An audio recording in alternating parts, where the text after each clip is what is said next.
Full Moon sale காலை 9 மணியிலிருந்து இரவு 12 மணி வரை ஆகஸ்ட் 27 ஒரு நாள் மட்டும். ஹாலிடேஸ்னாலே அது நம்ம GT Holidays தான். GT Holidays, South India's #1 travel brand. You know you are special when you're with GT Holidays. எல்லாம் வந்துட்டு ஃபயர் மாதிரி ஷூட் பண்ணிகிட்டே இருக்கிறாங்க. நெஞ்ச நிமித்திட்டு நீ இதை பதில் சொல்லிட்டு இருக்கிறீங்களா? ஃபஸ்ட்டு உங்களுக்கு வந்துட்டு ஒரு நன்றி சொல்லிக்கிறேன். அப்புறம் ஃபர்ஸ்ட் கொஸ்டின், நீட்டில் நம்மளோட டிவிக்கு ஆட்சியோட நிலைப்பாடு என்னன்னு நீங்கள் சொல்லணும் தெளிவாக. கண்டிப்பாக. அப்போ ரெண்டாவது, இப்போ HRNCன்ட்டு இருக்குது, அதில் இருக்கிற கோயில் நிலத்து எல்லாமே வந்துட்டு பார்த்திங்கன்னா சமீப காலமாக பழனி ஆகட்டும், அதுக்கு அடுத்தது ஒரு 4வது நாள்லேயே வந்து தாடிக்கொம்புன்னு சொல்லிட்டு திண்டுக்கல் பக்கத்தில் தாடிக்கொம்பு, அங்கே பெருமாள் கோயிலுக்கு சம்மந்தமான ஒரு 20 ஏக்கர் நிலத்தையும் வந்துட்டு HRNC டிபார்ட்மெண்ட் வந்து அவங்க வந்து பதிவுத்துறையில் வந்துட்டு பதிவு பண்ணுறதுக்கு ஓகேன்னு சொல்லிட்டாங்க. இதெல்லாம் யார் கொடுத்த தைரியம்? எப்படி அவங்களால இதை பண்ண முடியுதுங்க? ஒரு சாதாரண மக்களாக வந்துட்டு நான் கேட்குறேன், கட்சிக்காரனா இல்லை, அதுக்கு ஒரு பதில் மட்டும் சொல்லுங்கள். முதல் கேள்வி எனக்கு, தாவேக அரசோட நிலைப்பாடு ரொம்ப தெளிவாக இருக்குது. இந்த நீட்டுக்கு எதிராக தான் நம்ம அரசு அன்னைக்கும் இருந்தது, இன்னைக்கும் இருக்குது, என்னைக்குமே இருக்கும். ஆனால் திமுக மாதிரி பொய் வாக்குறுதிகளை தாவேக ஒருபொழுதும் கொடுக்காது. ஏன்னா நீட்டை ஒழுக்கிறதோ இல்லை நீட்டில் தமிழகத்துக்கு விலக்கு கொடுக்கறதோ ஒன்றிய அரசோட கையில் இருக்கு. அந்த இடத்துக்கு தாவேக போனோம், இல்லை தாவேக தயவுல அந்த ஆட்சி அமையணும், அன்னைக்கு அது மாறும். ஒருபொழுதும் இந்த நீட்டை காம்ப்ரமைஸ் பண்றது தாவேக்கோட நிலைமை கிடையாது. ஆனா கண்ணுக்கு தெரிஞ்சு அடுத்த 3 வருஷம் இந்த எக்ஸாம் இருக்க போகுது. நம்ம பிள்ளைங்க நம்ம கட்டி வச்ச மெடிக்கல் காலேஜில் படிக்கிறதுக்கு அந்த எக்ஸாம் தேவைன்னு மேல இருந்து ஒருத்தர் அழுத்தம் கொடுக்குறாங்க. நம்ம என்ன பண்ணணும்? நம்ம பிள்ளைங்களை இன்னைக்கு படிக்க வச்சு அதில் பாஸ் பண்ண வச்சு எல்லாரையும் நிரப்பணும். 29 ஆட்சி மாற்றத்தை நிகழ்த்தணும். அன்னைக்கு உரிமையோட கேட்கணும். அன்னைக்கு கொடுக்க மாட்டேன்னு சொல்ற தைரியம் வராத அளவுக்கு நம்மளுடைய கான்ட்ரிபியூஷன் அந்த அரசாங்கத்தில் இருக்கணும். தாவேக்கோட நிலைப்பாடு என்னைக்கும் நீட்ல மாறாது. நீட் தமிழகத்திற்கு தேவையில்லை. இதை தாவேக்கா அதிகாரப்பூர்வமாக அறிவிக்கிறது. பாயிண்ட் 1.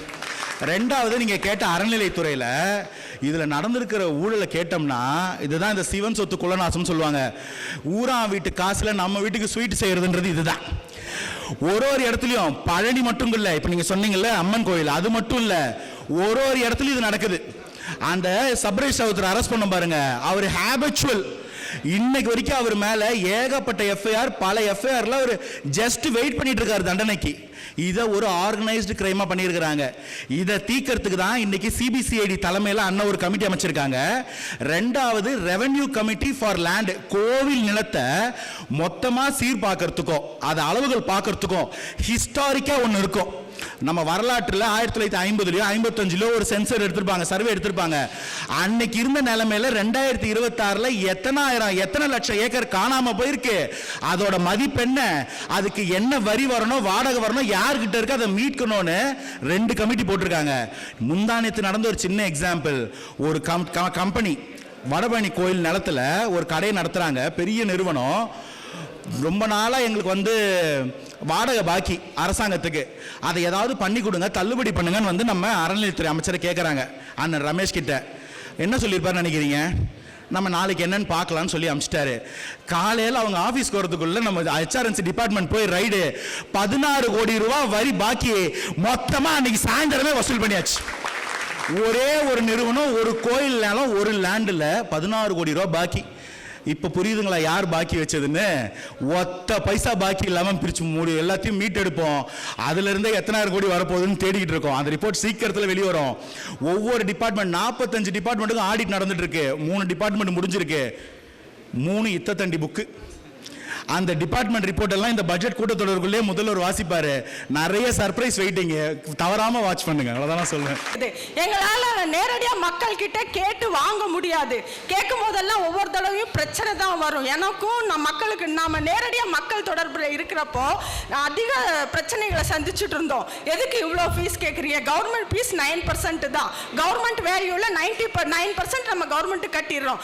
எதுக்கு எக்ஸ்ட்ராவா நாங்க கொடுக்கணும்னு கேட்டு சண்டை போடுவாங்க. ஆனா இப்போ நாங்க வாண்டடா கொடுக்கணும்னு போனா கூட சப் ரிஜிஸ்டர் பயந்துக்கிறாங்க. அம்மா தாயே, எனக்கு வேலை முக்கியம், நான் வேலையில நிக்கணும்னா எனக்கு லஞ்சம் வாங்கினா என்னை தூக்கிடுவான், நீ லஞ்சமே கொடுக்க வேணா டாக்குமெண்ட் பண்ணிட்டு போயிட்டே இருங்கிறாங்க. அந்த அளவுக்கு மாற்றம் நாங்க கண்கூட அனுபவிச்சுட்டு இருக்கிறோம். அது ஒருத்தனால, தளபதினால. இந்த அனுபவத்தை நாங்கள் ஷேர் பண்ணிக்கணுன்ட்டு தான் நான் இதை சொல்ல வந்தேன். Thanks. அப்போ நான் சிங்கிள் பேரண்ட்டு, நான் 45 வயசு ஆகுது, 2 பசங்க இருக்காங்க. ஆனால் இந்த வயசுலேயும் நான் வந்து ஒருத்தர் மூலமாக ஒரு சில கஷ்டங்களை அனுபவிச்சுட்டு இருந்தேன். பக்கத்து 2 ஆஃபீஸ் தள்ளி அவர், நான் சிங்கிள் பேரண்ட்டுன்னு தெரிஞ்சு என்னை வந்து இது பண்ணிட்டு இருந்தார். நான் ரொம்ப ஒரு கட்டத்தில் என்னால் சகிச்சுக்க முடியாமல் இந்த அதிரடிப்படைக்கு திடீர்னு சடனாக கால் பண்ணிட்டேன். என்ன நடந்தாலும் சரி ஸ்பேஸ் பண்ணிக்கலாம் அப்படின்ட்டு. அதாவது என்னோட காரை நான் பார்க் பண்ணிட்டு என் ஆஃபீஸ்க்கு நான் கிராஸ் பண்ணி போயிட்டு இருக்கிறேன்.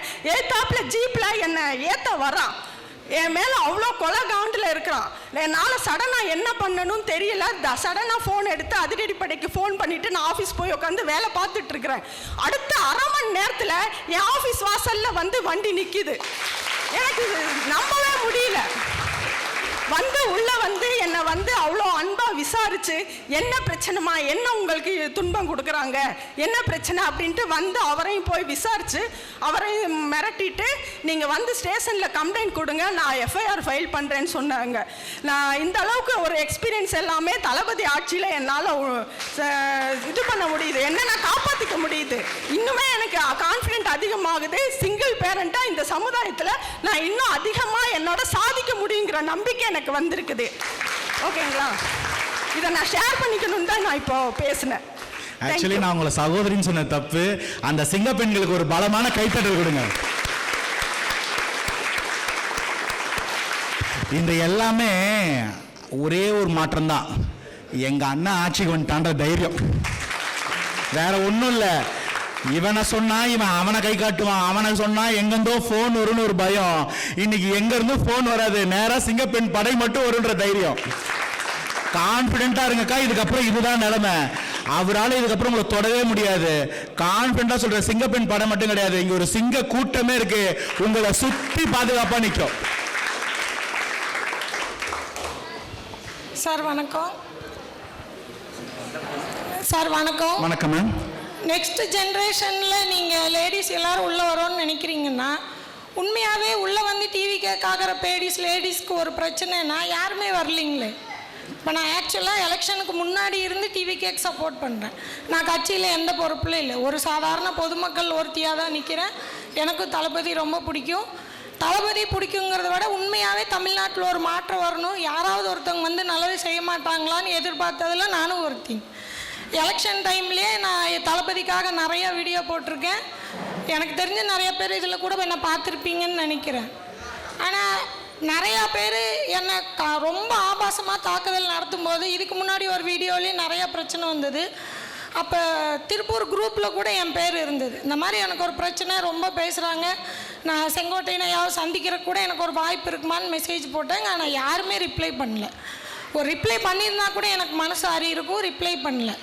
ஒருத்தர் மட்டும் எனக்கு கூப்பிட்டாரு, நீங்கள் எனக்கே பேசியிருக்கலாமில்ல, கூப்பிட்டுருக்கலாமில்லன்னு. அதுவும் திருட்டுத்தனமாக தான் கூப்பிட்டாரு.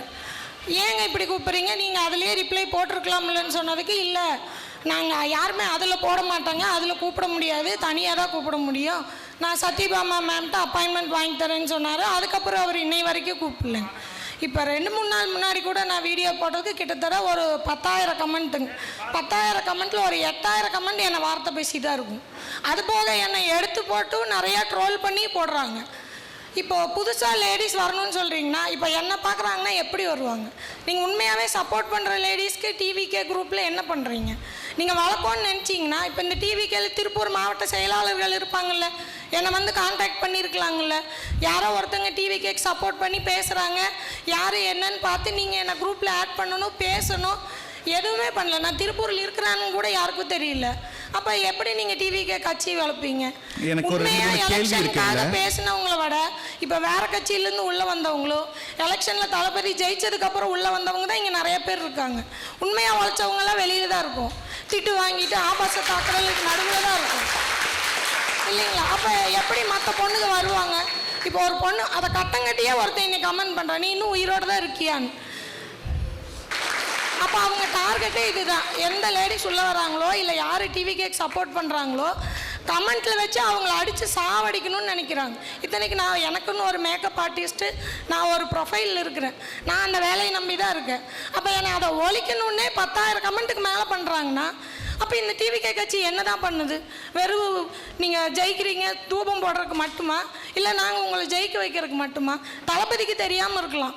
இந்த மாவட்டத்தில் இருக்கிறவங்க என்ன தான் பண்ணுறாங்க? அப்போ எப்படி புது பொண்ணுங்க உள்ளே வருவாங்க?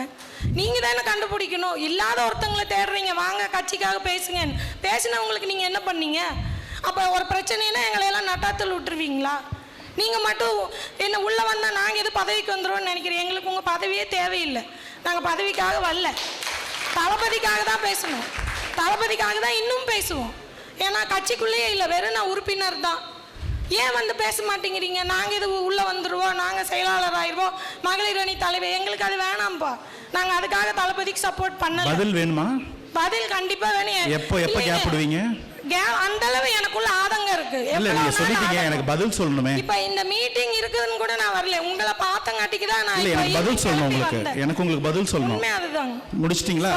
வேற ஏதாவது பிரச்சனை இருக்குங்களா? இல்ல நான் இன்னும் பேசினாலும் இல்ல பேசினா நீங்க பேசிட்டே இருக்கலாம் சார். இதுதான் ரெண்டு விதம் இருக்கு. லேடிஸ்க்கு மெயினா சப்போர்ட் வேணும். இல்லங்க ரெண்டு விதம் இருக்கு.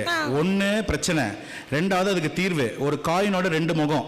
பிரச்சனையான முகம் நீங்க எடுத்துட்டு வந்துட்டீங்க, தீர்வு கொடுக்கறதுக்கு எனக்கு ஒரு வாய்ப்பு இருக்கு, பதில் கொடுக்கறதுக்கு எனக்கு ஒரு வழி இருக்கு. அது ரெண்டும் நடக்கணும்.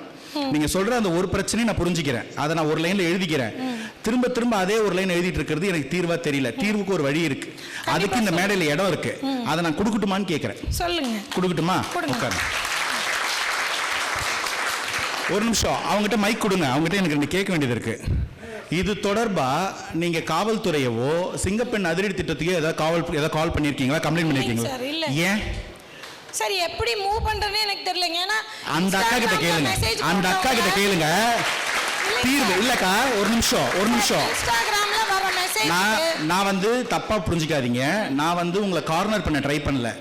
நம்ம கூட இதே அரங்கத்தில் ஒரு சகோதரி, ஒரு சிங்கப்பெண், அவங்க வாழ்க்கையில் நடந்த துயரத்தை வச்சு அதை வந்து எப்படியாவது அபியூஸ் பண்ண ட்ரை பண்ணும்போது அதை தீர்வு எப்படி கண்டாங்கன்னு நம்ம எதிர்க்க உங்களுக்கு முன்னாடி பேசணும். அக்கா அபியூஸ் பண்றது வேற, நான் சொல்றேனே ரெண்டு விதம் இருக்கு. இதுக்கு தீர்வு கண்டிப்பா நான் அது ரெண்டாவது வரேன். நான் ரெண்டாவது வர்றேங்க, நான் அந்த இடத்துக்கு வரேன், கண்டிப்பா வரேன். என் பக்கத்தில் நிற்கிறவர் உங்க மாவட்ட இணை செயலாளர், அவர்கிட்ட நான் பேசுவேன். உங்க மாவட்ட எம்எல்ஏ கிட்ட நான் பேசுவேன், உங்க மாவட்ட அமைச்சர் நான் பேசுவேன். அவங்க என்ன கேள்வி கேட்பான முதல் கேள்வி, அந்த சகோதரி காவல்துறையில ஒரு குற்றவியல் ஒரு கம்ப்ளைண்ட் பதிவு பண்ணாங்களா, சிங்கப்பெண் காவல் படைக்கு ஒரு போனாவது பண்ணாங்களான்னு கேட்பாங்க. இப்போ அமைச்சர் போன் பண்ணி தமிழ்நாட்டில் இருக்க எல்லா மூளைக்கும் போன் பேச முடியுமா? இல்ல ஒரு காவல்துறை ஹையரார்க்கில ஒரு எஸ்பிக்கு போன் அடிச்சு எங்க கட்சி சார்ந்த ஒரு சகோதரிக்கு பிரச்சனை கம்ப்ளைண்ட் கொடுத்து 24 மணி நேரம் ஆகுது என்ன பண்ணீங்கன்னு கேட்க முடியுமா? இப்ப கம்ப்ளைண்ட் பண்ண வேண்டியது யாரோட பொறுப்பு? சார் நான் கேட்கறது உங்களுக்கு புரியல. இப்ப திட்டுறவனுக்கு நான் எதுவும் சொல்ல, அவனுக்கு ஐயோ அப்படி விட முடியாது. நான் முதல்ல சொல்றேனே, திட்டுறவங்கள நீங்க ஒண்ணும் பண்ண முடியாதுன்றதே திமுக ஆட்சி. திட்டுறவனை பிடிச்சி உள்ள போடணும்னு சொல்றேன் தாவேக ஆட்சி. அந்த மாற்றத்துக்கு எப்ப ஏன் அக்கா வருவாங்கன்னு கேட்கிறேன். சிங்கப்பெண் அதிரடி திட்டம் ஆரம்பிச்சது எங்க 7 பேரை கூட்டு போய் ரகசியமா ஆரம்பிக்கல, ஒட்டுமொத்த தமிழகத்துக்கும் அது தலைப்பு செய்தி. ஏன் என் அக்கா ஒரே ஒரு கம்ப்ளைண்ட் கூட பண்ணலன்றது என்னோட வருத்தம். நான் சொல்றேன் இப்ப நான் இல்லங்கா, நான் என்ன ஐயோ ஃபேக் ஐடி எல்லாம் அப்புறம் ஐபி அட்ரஸ் வச்சு எல்லாரையும் பிடிக்கலாம். இந்த மாதிரி ஒரு 10,000 கமெண்ட் சொல்றீங்க, ஒருத்தன் சிக்க மாட்டான். அந்த ஒருத்தனை பிடிச்சி உள்ள போட்டீங்கன்னா 9,999 பேர் பயப்படுவான். சகோதரிக்கு ஒரு சின்ன விளக்கம். இங்கே ஒரு சமூக ஆர்வலர் ஒருத்தர் வந்திருக்கிறார். அவர் நம்ம டிவிக்கே சப்போர்ட் தான். அவரை பற்றி பேர் சொல்ல விரும்பலை, வேணாம், ஏன்னா அவரோட அனுமதி இல்லாமல் நான் பேசிகிட்டு இருக்கிறேன். அவரை பற்றி தரக்குறைவாக ஒரு மீடியாவில் போட்டாங்க. அவர் உடனே என்ன பண்ணார்னா அதே கமாண்ட் பாட்ட நபரை எடுத்து போய் சைபர் கிராமில் கொடுத்தாங்க. சொல்லி முடிஞ்சு. அக்கா உங்களுக்கு நான் சொன்னது புரிஞ்சு போச்சு. இப்போ எனக்கு இந்த இடத்துல தாவேகாவின் மகளிர் அணி சார்ந்த யார் இருக்கீங்க? அக்கா பார்த்துக்கோங்க, தாவேகா மகளிர் அணி செயலாளர் இவங்க எல்லாரும் உங்ககிட்ட இப்போ பேசுவாங்க. உங்க ஐடி, உங்களுக்கு நேர்ந்த பிரச்சனை என்னன்னு உங்ககிட்ட சொல்லுங்க. அக்கா அது என்ன நீங்க பிரச்சனை எல்லாரும் பேசுறீங்க, அண்ணன்கிட்ட சொல்றீங்க, நான் காலைல அண்ணன்கிட்ட கேட்டுக்கிறேன். அதில் அங்கே தீர்க்க முடியாத பிரச்சனை இருந்துச்சுன்னா அந்த கம்ப்ளைண்ட் சிங்கப்பெண்ணுக்கு நீங்கள் ஃபார்வர்ட் பண்ணுறீங்க. அக்கா அந்த கம்ப்ளைண்ட் நீங்கள் கொடுக்கணும், அதுதான் தீர்வு. தாவேகா வெறும் வாயில் அரசியல் பேசுறதுக்கு வரல. இங்க நீங்க தாவேகாவை சப்போர்ட் பண்ணலாம் அவசியம் கிடையாது. எங்க தங்கச்சி எங்க அக்கா ஒருத்த ஆபாசமா கமெண்ட் போட்டானா கேக்குதா? ஒருத்தம் கூட அதை விட மாட்டோம். ஆனா நீங்க கம்ப்ளைண்ட் கொடுக்கணும். அந்த கைடியில இப்படி நடந்திருக்குன்னு நீங்க கம்ப்ளைண்ட் கொடுக்கணும். நீங்க கம்ப்ளைண்ட் கொடுக்கலன்னா நாங்க மட்டும் இல்ல, சிஎம்ஏ இறங்கி வந்தாலும் ஒன்றும் பண்ண முடியாது. ஆனா நீங்க கம்ப்ளைண்ட் கொடுக்குறீங்கன்னா நான் கை காமிச்சிட்டு உங்களுக்கு யார் நிர்வாகிகள்னு. அவங்க தீர்வு வரலன்னா நீங்க என்னோட இன்ஸ்டாகிராம்ல கம்ப்ளைண்ட் போடுவீங்களோ, சிஎம்ஓல கம்ப்ளைண்ட் போடுவீங்களோ, நாளைக்கு காலையில் நான் உங்களுக்கு கேட்பேன். நாளைக்கு காலையில் நான் உங்களுக்கு ஃபோன் பண்ணுவேன். பார்த்துக்கிட்டீங்களா பொறுப்பு யாருன்னு?